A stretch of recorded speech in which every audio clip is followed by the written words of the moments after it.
The Explainer. Oke. Selamat datang di 4130 dan selamat datang juga di series terbaru di 4130, yaitu The Explainer. Baru lagi nih seriesnya kayaknya. Sebenarnya enggak juga. Formatnya sama, presentasinya pun sama. Cuma yang beda adalah segmennya aja. Jadi tujuannya adalah supaya konten-konten yang kayak gini lebih mudah dicari dan ditonton oleh kalian yang memerlukan info yang ada di video explainer ini. Oh gitu. Oke. Ya begitulah. Ya, dan untuk segmen explainer ini aku juga nggak sendiri karena ada kamu di sini. Aku memang perlu banget untuk dicerahkan. Kebanyakan kebelingernya nih. Tapi by the way, isi dari explainer ini apa sih sebenarnya? Isi dari The Explainer ini adalah penjelasan sebenarnya tentang hal-hal yang yang aku anggap menarik, tapi di luar sana masih banyak banget pemahaman yang keliru. Jadi video-video kayak gini aku harapkan bisa jadi semacam membantu lah untuk menjernihkan buat kalian semua yang nonton untuk memahami satu topik yang kita bahas di video ini. Udah kayak yang paling jago aja kamu Nirul. No, enggak. Justru dari awal ya, aku pengen disclaimer dulu nih bahwa aku nih bukan pakar gitu, bukan ahli dan juga bukan maha benar di topik-topik yang akan kita bahas. Tapi setidaknya aku berharap dari bahasan ini nanti kita bisa munculkan bahasan-bahasan atau diskusi yang justru makin menjernihkan pemahaman kita gitu. Dan selain itu juga kalau memang ada yang kurang, salah atau melenceng, kalian semua more than welcome untuk komen di kolom komentar di bawah ini.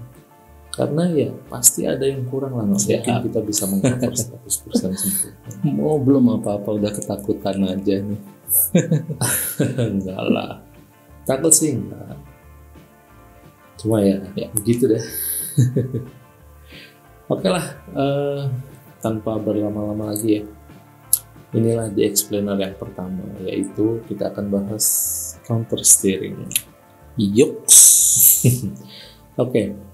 Jadi kalau kalian ada di sini, meskipun itu dari searching di YouTube atau dari rekomendasi orang lain atau nemu link video ini entah di mana, itu artinya kalian adalah motorcycle enthusiast. Kamu juga tuh judul dan topik video ini spesifik banget. Jadi kayaknya nggak mungkin kalau kalian bukan antusias tapi masih nyasar gitu nonton kesini, kayaknya apa itu nggak mungkin banget.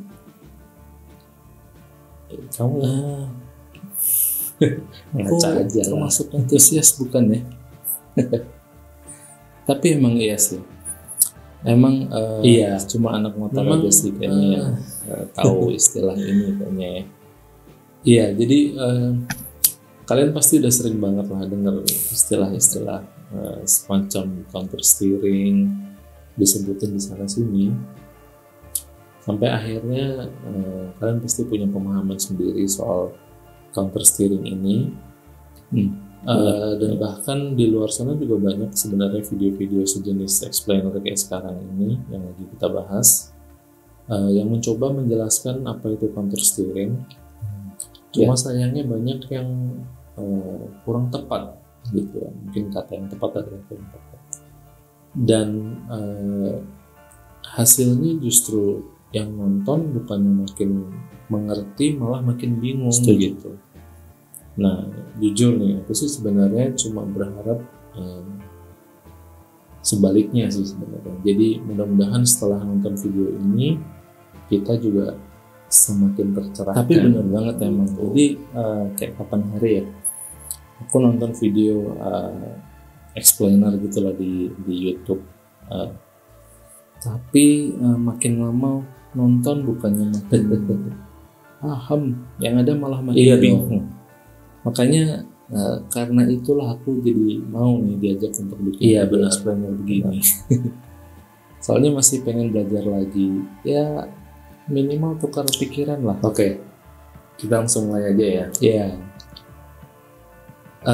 Pertama-tama kita harus pahami dulu nih bahwa di balik semua sentimental feelings dan emotions kita terhadap motorcycling atau naik motor, pada core terdalamnya atau pada lapisan paling dasarnya, motorcycling atau berkendara motor itu adalah pure fisik sebenarnya, benar-benar murni fisika.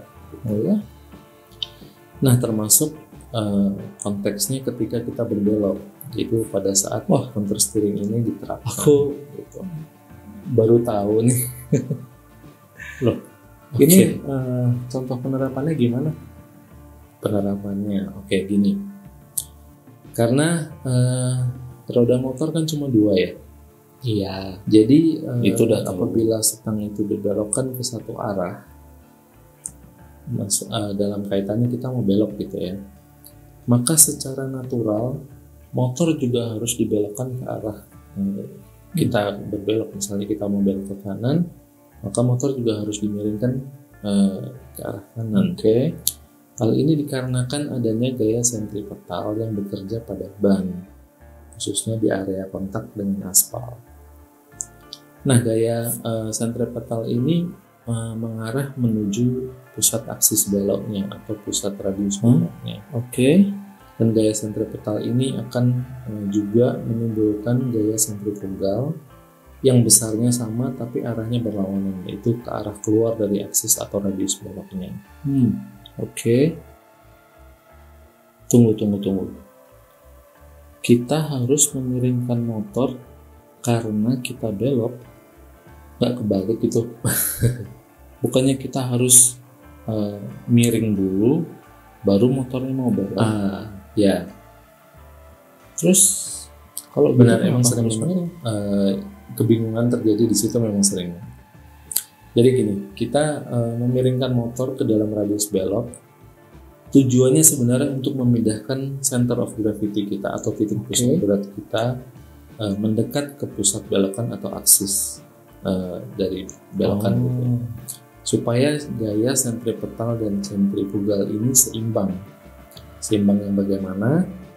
Seimbang supaya torsi yang memutar motor ke arah keluar bisa diseimbangkan dengan bobot motor yang akan jatuh ke dalam radius putar. Jadi motor itu belok, torsi yang memutar ke arah keluar dan beban motor yang menurun ke dalam, menurun ke dalam gitu ya, ini harus seimbang. Kurang lebih itulah proses yang terjadi kalau kita berbelok. Ya, ngerti sekarang. Ya, nah sekarang pertanyaannya adalah gimana sih cara termudah untuk memiringkan motor? Geser badan ke arah dalam tikungan, atau memindah beban ke footpack bagian dalam, atau langsung aja stangnya diputar gitu, dibelokin gitu. Yang mana yang paling gampang? Tunggu, kita pause dulu di situ ya. Kita bahas satu lagi gaya yang bekerja pada roda pada saat roda itu berputar, atau lebih sering disebut sebagai gyroscopic effect. Apalagi itu gyroscopic effect ya? Apa itu? Jadi gini, secara inherent atau mendasar lah gitu ya. Jadi selama roda itu berputar, roda akan menyeimbangkan dirinya sendiri sampai ada gaya lain dari luar atau external force gitu, yang akan mengubah properti si roda itu. Jadi misalnya arahnya yang dirubah atau kecepatannya yang dirubah dan lain sebagainya. Nah, secara sederhana inilah yang disebut gyroscopic effect atau kemauan roda untuk menyeimbangkan dirinya sendiri. Gyroscopic effect ini sangat bergantung pada diameter roda, berat roda, dan kecepatan berputarnya. Nah, Semakin cepat roda berputar, semakin berat roda itu, dan semakin besar roda itu diameternya, maka semakin susah juga untuk dirubah propertinya. Gitu. Jadi apakah mau direm atau mau dibelokkan gitu, makin susah. Ngerti aku. Jadi mirip kalau kita gelindingin koin, terus koinnya maunya muter terus gitu ya. Persis. Udah mulai pinter nih kayaknya nih. Oh, jelas. Ayo lanjut ah. lanjut. Ya lanjut. Oke.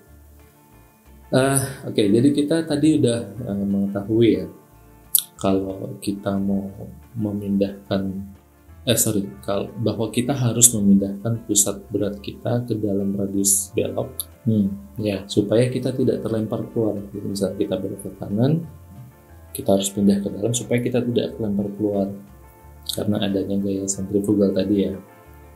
Nah, sebenarnya dengan memanfaatkan gyroscopic effect, kita bisa mengambil keuntungan dari gyroscopic effect. Caranya gimana?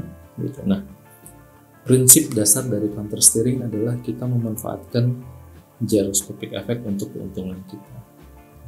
Nah, caranya gini. Kalau misalnya posisi badan dan motor miring ke kanan itu adalah tujuan kita, maka dengan prinsip bahwa kita akan terlempar kalau kita tidak miring saat stang dibelokkan, supaya posisi badan kita ada di sebelah kanan, maka kita harus membelokkan stang ke arah kiri. Gitu. Tapi tunggu saat motor masih tegak ya, jangan belok. Udah miring baru Jadi waktu motor masih di posisi tegak, stang dibelokkan ke kiri, maka motor akan miring ke kanan.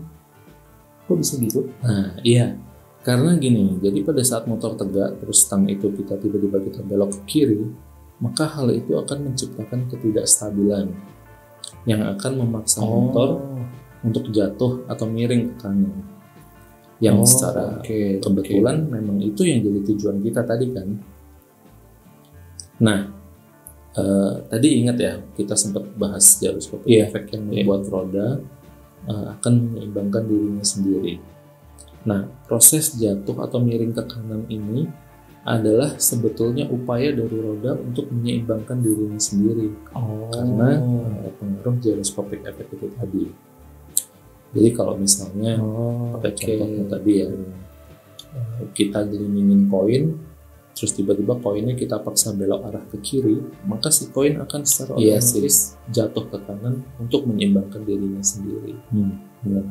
Gitu. Sampai sekarang kira-kira udah bisa dimengerti lah ya konsep dari paham dan gyroscopic effect ini ya. Terus sampai kapan sih stang itu masih berada di posisi berlawanan? Posisi stangnya ya.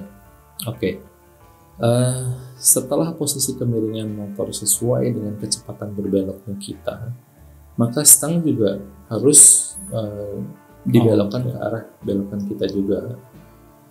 Kalau enggak ya, maka kita secara terus-menerus akan menambah sudut kemiringan motor kita sampai akhirnya kita jatuh gitu, karena kemiringan kita sudah tidak sesuai lagi dengan kecepatan berbelok kita gitu. Nah, dari contoh di atas, dari contoh yang barusan udah bisa disimpulkan lah ya bahwa fungsi counter steering itu sebetulnya untuk menambah lean angle dan untuk menginisiasi atau memulai proses berbelok gitu. Lean angle tahu kan? Iya. Dan fungsi untuk menambah lean angle atau kemiringan motor ini, kita juga bisa mengambil keuntungan sebenarnya.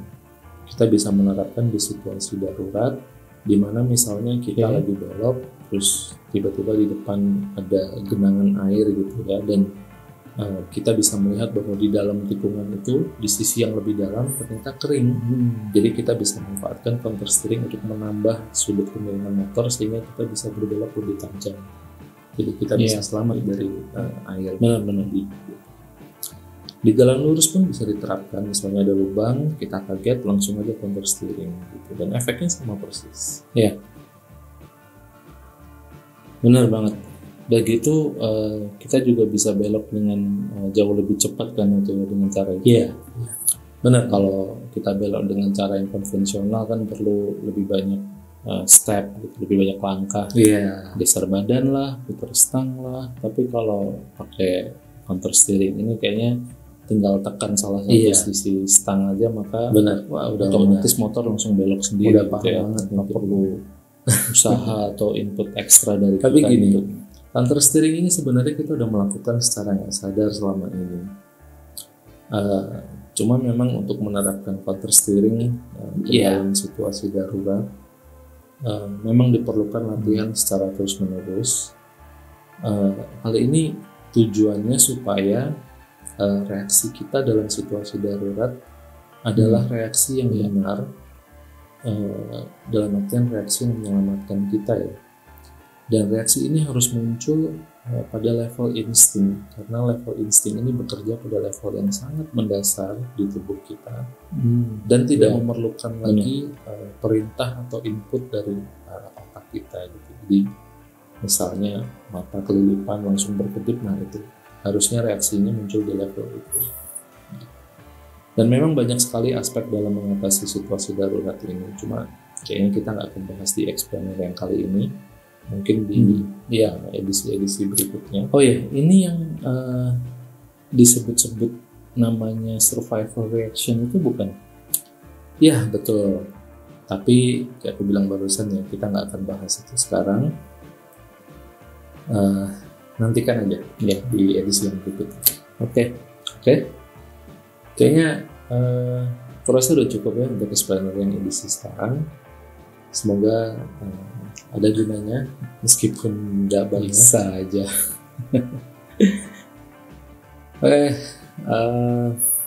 Mantap banget. Oke lah kalau begitu, sampai ketemu di explainer berikutnya. Ruli dari 4130. Peace. Jangan lupa like, comment, dan subscribe.